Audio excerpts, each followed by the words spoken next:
When you're investing in real estate, you want to make sure that you don't lose money, that you're making money.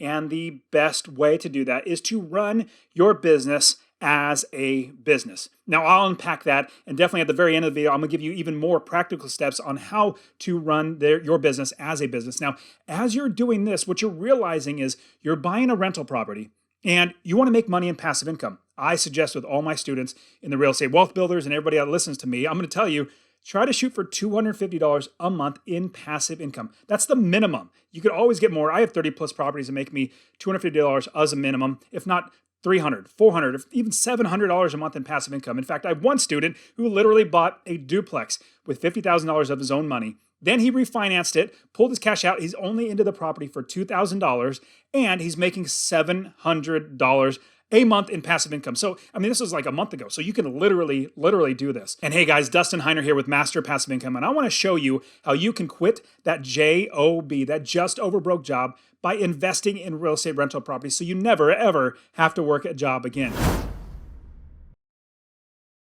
As you are thinking about investing in real estate, the first thing that you must do before you buy any piece of property is build the business first. Now, you need to build the business first. And what that actually means is before you even buy a property or even consider buying or putting an offer, you already have your business built. Let me give you an example of what that looks like. And if you're going to start a convenience store, you're going to do it the right way by building the business first. You're not going to just open the doors and put a box of candy bars in there.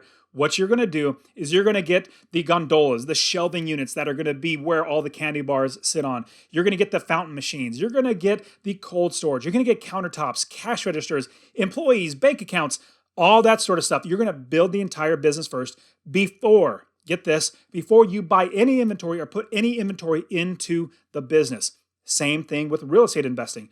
What you need to do is you need to build the business first before you buy any properties. What that's going to look like is you're going to find an area of the country to invest. In fact, I love investing all over the country. My students in the real estate wealth builders community, they also invest all over the country. And building the business is finding property managers, realtors, contractors, inspectors, roofers, plumbers, electricians. You're finding every single person that's going to work in your business that are going to do the work as opposed to you finding after the fact. We want to be proactive as opposed to reactive. And if you're finding the right property manager, the right realtors, the right wholesalers, they're going to do the work for you and you will literally not be working. They're going to do all the work for you. And here's the great thing. You might be thinking, well, Dustin, how am I going to pay for all these people? Well, I got you covered there. What is amazing is when you invest in real estate, everything is paid for and not by you. In fact, I don't pay my taxes. I don't pay my insurance. I don't pay my property managers. I don't pay any of that stuff. My tenants pay all of that. I literally don't pay a penny out of my own money, out of my own pocket. My tenants pay it. Remember, what you do is you figure out your expenses, your property manager, your taxes, your insurance, your other fees, HOA, all that sort of stuff. You add up all those expenses.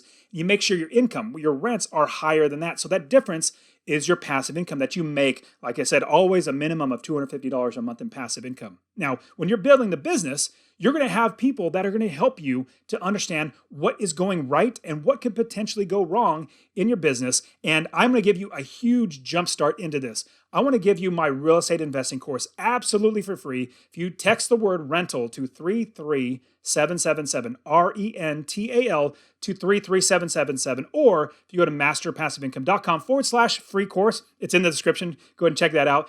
I will literally send you my real estate investing course absolutely for free. It's going to show you how to find an area of the country to invest in, all over the country, no matter where you live. Find properties, build the business first, do it right, quit your job because you have an automatic business making you money. I will show you how to do that. Get that for yourself right away so you can get started. The second thing that you must do as you're running your business, your real estate investing business, is to get multiple quotes on everything, 2 or 3 or 4. I'll give you a quick example of how that looks. Now, if you're going to get a rehab done on a property, you buy a house, you're going to rehab it, and you have the first person come by and say, you know, it's going to cost $18,000 to fix it up. You're like, oh my goodness, that's a lot of money. I didn't think it was going to be that much. Well, you get 1 or 2 other quotes. Now, you might get somebody else to say, well, you know, it's only going to be about $5,000 or $6,000 to fix it up. Another person's about $10,000 to fix it up. So you have a wide range. We don't just go with the lowest one. We look at everything. Now, here's a huge pro tip. Number one, we're looking at the price. But number two, we're looking at the scope of work. And the contractor that would be charging you $18,000, they will be doing more work than the one that's charging $5,000. It's just numbers. You've got to know that. But here's a great thing. Here's your pro tip I'm going to give you. You look at every single quote or every single bid that they're going to give you and see what they are suggesting needs to be done. In fact, the person that's saying $18,000, they might be saying you need to do this, when in fact you might not need to. Maybe the one that's $10,000 says, well, you don't need to do that. It's not that necessary. It could be that this $18,000 is right, that the company, the contractor that wants $18,000, they might be right that it needs to be done, or they might be wrong. And they might be saying things that like, you take your car to a mechanic just to get your oil changed. They come back and say, well, hey, this is wrong, and then this is wrong, and then this is wrong. It's going to be another $10,000 to get this fixed up. Like, no, thank you. Just oil change and go. That's what's going to happen. So when you're getting multiple quotes on everything, now this is not just rehab. This is everything. It could be on title fees. It could be on property manager fees, whatever it might be. You get multiple quotes on everything. Even utilizing something like a handyman as opposed to a plumber or an electrician, because handymen work just as well. So you want to get multiple quotes, not just for the price, but also for their expertise and their wisdom and their eyeballs, seeing what's going on in that property so you're making sure you're making the right decision. And the third thing that you need to do is have other people find you properties. As we're building the business, we're finding wholesalers, we're finding realtors, multiple of wholesalers and realtors. We probably talk to other investors, talk to property managers. Let everybody know that you're in the market to buy rental properties. Let them know. And what you do is you then have them do the work. I kid you not, when I buy a property, it takes me about 3 hours of my own personal time, like literally 3 hours, just 3 hours of my personal time. Now, it takes a lot more time because I have other people do the work, but of my own little physical work, literally, it's only 3 hours. I wake up in the morning, I'm drinking my coffee, I open up my email account, and I say, oh, hey, this wholesaler sent me a property. Let me check it out. Or, hey, this realtor sent me a list of properties. Let me check that one out. Or this property manager sent me a property that they are thinking about selling, or they have an investor that's selling. I get all these properties from other people. They do all the work. And while I'm sleeping and I'm drinking coffee and then checking on the property and then wiring the money, signing papers, all that sort of stuff, just 2 or 3 hours of my own personal time because I'm having other people do the work. And a huge pro tip I'm absolutely going to give you is that, and I already said this just a second ago, you must get wholesalers. I got to hammer home this point. I personally love wholesalers. I bought many properties from wholesalers. You might be thinking, well, wholesaler brings me a property. I'm going to have to pay him like $2,000 or $3,000 or $4,000 just to get the deal. Like, well, if the deal works, if it makes you money in passive income, it hits that $250 minimum, and you're going to capture that equity. If it's a good property, it's a good deal. What does it matter? You're already going to be paying money to a realtor or something like that. Why not buy it from a wholesaler? Wholesalers work really hard. They find the seller and the buyer, and they put them together. So what I suggest is getting wholesalers and having them do the work. That is a big pro tip I'm going to give you. Let me give you an even special pro tip on how to find wholesalers. Because you might be thinking, well, Dustin, how do I find wholesalers? You know what? I'm going to save that pro tip because I actually have an entire video showing you how to utilize wholesalers, how to find them, and all that sort of stuff. Check in the description for that wholesaler video where I literally show you as an investor how I find so many wholesalers. So check out that video as well. And the next thing you must do, in fact, the fourth thing that you must do is have business processes and business rules in your business. Every single one of my property managers, I tell them how to manage my properties. They might manage their properties differently for other investors, but how you manage my properties is exactly what I'm going to tell you. Now, I'll give you a quick example because there's many other things you got to tell them. One quick example is you tell them, your property manager, rent is due on the 1st. It's late after the 3rd.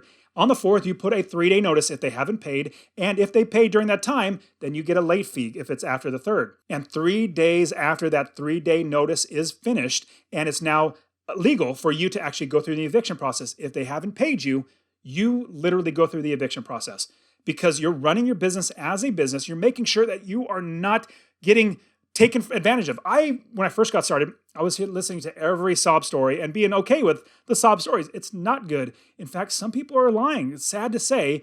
And I had many, many people lie to me. A lot of people telling the truth too, but I couldn't figure out which one's which. Like, are you lying or are you telling the truth? So instead, I made everything as specific as possible so that property managers knew exactly what to do on every single day. Remember, it's due on the 1st. late after the third. The fourth, you put a 3-day notice on it. After those 3 days are up, you start the eviction process. So they know that. So that's one of many different things that you need to do and tell your property managers in order to do it right, because there are so many ways to do this business wrong. In fact, I love, and it's sad to say, but I love buying properties off of people who do the business wrong. Let's say they don't build the business first. They find a property that's going to, on paper, make them, I don't know, $100 a month in passive income. They realize they bought the wrong property. They didn't build the business first. They're not making enough money in passive income.